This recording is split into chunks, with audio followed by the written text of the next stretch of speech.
GIT बना दी गई है। इसमें मैं हमेशा से देखें, इदारे हमारे हैं, इदारों को मलिया मेट करना, वाह कर देना आसान काम है कि आप एक तनकीद की मुहिम चलती है वगैरह वगैरह, लेकिन हमारे मुल्क में भी थ्रेशोल्ड्स बड़े वेरी करते रहते हैं। वेरी इस तरह करते हैं कि कई सियासी जलसों में तस्वीरें लगा के अदलिया को अगर जलील किया जाए वो हमारे लिए काबिल कबूल है, लेकिन सोशल मीडिया पे काम नहीं करना चाहिए। मेरा मानना है इदारों को प्रोटेक्ट करना चाहिए। इदारे, हमारे मुल्क में एक प्रोसेस चल रहा है, वो काफी अरसे से चल रहा है, 70 साल से चल रहा है, but then what decisions then become public property also. So बड़ी डिफिकल्ट लाइन है, थिन लाइन है कि आप क्या ठीक है और क्या गलत है। मुझे लगता है कि ये बड़ा मसला पड़ जाता है क्योंकि जब आपके कायदीन और सियासी लीडरान जलसे जुलूस में लोगों के नाम ले लेके सुपीरियर जुडिशरी से हाजिर सर्विस जजों के, इवन हाजिर सर्विस जनरलों के, आपने मियां साहब की भी गुजरावाला की स्पीच देखी, जब ये एक प्रेसिडेंट ले कर देते हैं तब ये मुश्किल हो जाता है कि आप आवाम से एक्सपेक्ट करें कि वो उस फाइन लाइन को, रेड लाइन को, उसकी रिस्पेक्ट ना करें, उसको क्रॉस कर दें, बिकॉज एक नैरेटिव का हिस्सा बना देते हैं आप इसे।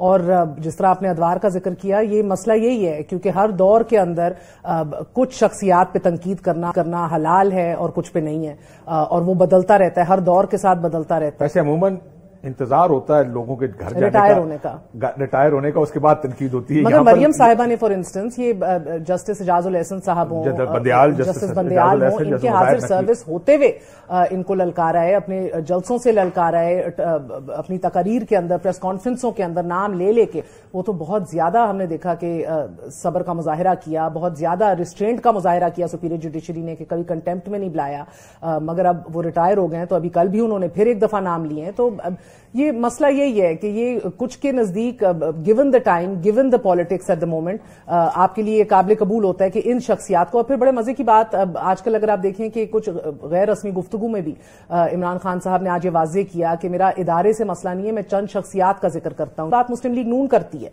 कि हमें इदारे से मसला नहीं है, कोई भी इदारा हो, जुडिशरी हो, कोई भी इदारा, अगर हमें शख्सियात से मसला है तो ये नहीं हो सकता कि आप करें और अवाम ना करे। और दिस इज द प्रॉब्लम। देखिए, जब लीडर, ये हमारे यहां पर बड़ा एक सिलेक्टिवली ये इस्तेमाल होती है चीज, चलो रऊफ साहब को भी इसमें शामिल कर देते हैं कि वो ये बात ठीक है कि बड़े सिलेक्टिवली इस्तेमाल होती है कि हमने कब एक्शन लेना है, कब नहीं लेना। एक हाथ खोलन की गल होती है ना, पंजाबी में हम कहते हैं कि लोगों के जब हाथ खुल जाते हैं, जब मुंह खुल जाते हैं, जब तनकीद वो देख रहे हैं कि पिछला सेट ऑफ जजेस थे, या उससे पहले साकिब निसार साहब थे, या उससे पहले इफ्तिखार चौधरी साहब थे, बंदियाल साहब थे, तो ये तनकीद बड़े आराम से, बड़े खुल के जलसों में तस्वीरें लगा के सारी तनकीद होती है। जब लोग देखते हैं कि ये कर सकते हैं तो फिर कहते हैं हम भी कर सकते हैं, फिर इसमें हमारे लिए क्या प्रॉब्लम है। वो जब कहते हैं ये बिके हुए हैं, ये मिले हुए हैं, ये फलाने हैं, ये ढमकाने, तो यही आर्गूमेंट दोबारा टर्न आउट होता है जब फैसले किसी दूसरे की मर्जी के खिलाफ आते हैं। तो मुझे याद पड़ता है, जाती आपको अपना वाकया सुना दूं, इसकी बात हुई ना, सोशल मीडिया की बात हुई है। मैंने एक अदाद को ट्वीट किया था कोई 1-2 महीने पहले, आपका मैंने जिक्र किया उसमें के प्रोग्राम का। अच्छा, मेरे जहन में टोटली वो बात नहीं थी, the way you took it. तो आपने मुझे रात के 2-3 बजे कॉल की, रात के 2-3 बजे, कोई दिन में भी नहीं, आपने मेरी ऐसी तैसी की, बिकॉज यू फेल्ड के शायद रऊफ ने आपको गलत तरीके से उसमें इम्प्लीकेट किया। मैं थोड़ी सी इंप्रेशन की वजह, इंप्रेशन ये जा रहा था कि जैसे, अब अगेन मैं इस मानता हूं, आखिर आपको ठंडा करने के लिए घंटे 2 की बहस के बाद मुझे माफी मांगनी पड़ी मैं, क्योंकि अगेन 1-2 बातें मैंने खुद को समझाई है कि कोई बंदा आपको हुज्जत पे फोन कर रही, might have felt, heart feel किया होगा। दूसरा, मुझे ये भी पता है, एस्ट्रोलॉजी में थोड़ी पढ़ते रहता हूं कि आप स्कॉर्पियन के साथ पंगा नहीं लेने का, बाकी सबके साथ में 11 के साथ ले लोगे, नॉट विद स्कॉर्पियन। ये वैसे अगेन महर के लिए भी थोड़ी सी ये हो सकती है, याद अगेन कहने का मतलब पता है इसमें क्या है कि आप पे मैंने एक बात की which again didn't mean it, और आप कितने हर्ट हुए, और मतलब जेन्युइनली हर्ट हुए, और मुझे घंटा तो आपको वजाहतें देनी पड़ेगी। अब आप थोड़ा सा इसको ऊपर लेवल पे लेके जाएं। आप जिन लोगों के बारे में आप बात कर रहे होते, मैं कर रहा होता, उनके पास भी पावर है, ताकत है, गलत है, सही है, स्टेट पावर, उन्हें भी इसी तरह लगती होगी, ये चुपती होगी जैसे आपको मुझे चुपती है। दिन में मैं भी 600 चीजें हैं, गालियां मैं भी खा रहा होता हूँ, आपको मुझे पता है, मेहर को, हम तमाम लोगों को बहुत बहुत बुरी फर्क है कि आप, you are not a faceless man, जिसको मैं जानता नहीं हूं। हो सकता है मैंने आपकी जब ट्वीट देखी, मुझे ये लगा कि आप जो कह रहे हैं वो दुरुस्त नहीं है। सुन ले प्रॉब्लम यह कि social media is largely faceless. आपके साथ तो मैं फोन करके बात कर सकता हूं, लेकिन मैं आपको इसका एक मिसाल दे देता हूं छोटी सी। धरना चल रहा था बड़ी पीक पर, तो उस पर मेरा एक व्यू था, मैं एंटी धरना व्यू था मेरा।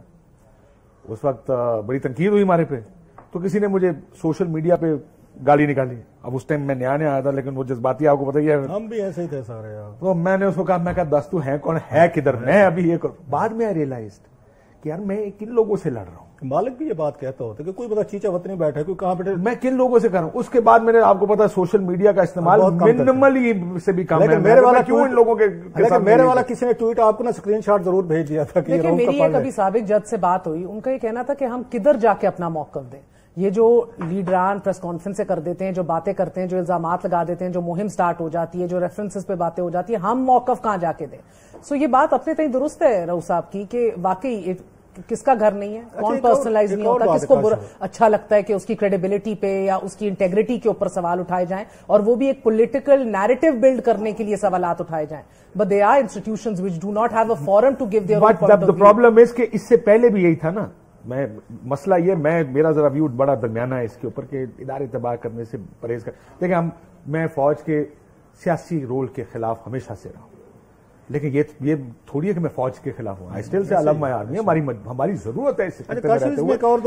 This a very thin line कि हम तनकीद किस चीज पे कर रहे हैं और प्रोटेक्ट किस चीज को कर रहे हैं। अभी ये स्पेसिफिकली, सॉरी रऊफ साहब, ये स्पेसिफिकली जो हुकूमत ने बनाई है JIT, ये तो जस्टिस काजी फायजी साहब हैसियत चीफ जस्टिस, इनके इस फैसले के बाद जो एक मुहिम स्टार्ट हुई है, ये उसको टारगेट करते हैं। बात तो हम उसी पे कर रहे हैं, लेकिन मैं कह रहा हूं कि ये बड़ी अब इस प्रकार तनकीदें हो रही हैं, उस पर कुछ नहीं हो रहा है। सडनली नाउ यू से कि नहीं अब नहीं हो सकती, इस पे भी बड़ा होगा। लेकिन मैं कम बैक टू दिस की how does one play it. इसमें दो तीन चीजें, एक जब जैसे महर ने कहा ना कि बड़ी अच्छी इन्होंने बात की, लीडरशिप का जो करैक्टर है, आपने जब सोशल मीडिया टीम्स रखी हुई हैं, उनके नोन आपने हेड्स रखे हुए हैं, उनके आपने बजट रखे हुए हैं, उनको तनख्वाहें देते हैं। अभी आया नहीं था KPK में मेरा कितना 87 करोड़ रुपए का बजट था, ऐसे पंजाब में हमने देखा, हमने जहां सेंटर में देखा, आपने बंदे रखे हुए हैं, पेड रखे हुए हैं, जिनका काम ये है कि काशिफ की बात मेरी, महर के, किसी की पसंद नहीं है, और भी बहुत सारे लोग हैं, और ये नोन लोग हैं। आप कहते हैं ना फेसलेस हैं, यस, लेकिन मोस्टली लोग जो हैं ये नोन लोग हैं। आपने दो काम करना है, या तो अदालतों में जाए, सियासी आप अपने केसेस ना लेके जाए, इतने बड़े काबिल हैं, बड़े आप फने खां हैं, आप यहाँ लीडर हैं, तो फिर पार्लियामेंट में बैठ के, आपके पास पावर्स है ना, आपका सारी पावर्स मौजूद हैं, आप पार्लियामेंट में बैठ के अपने फैसले कर लें।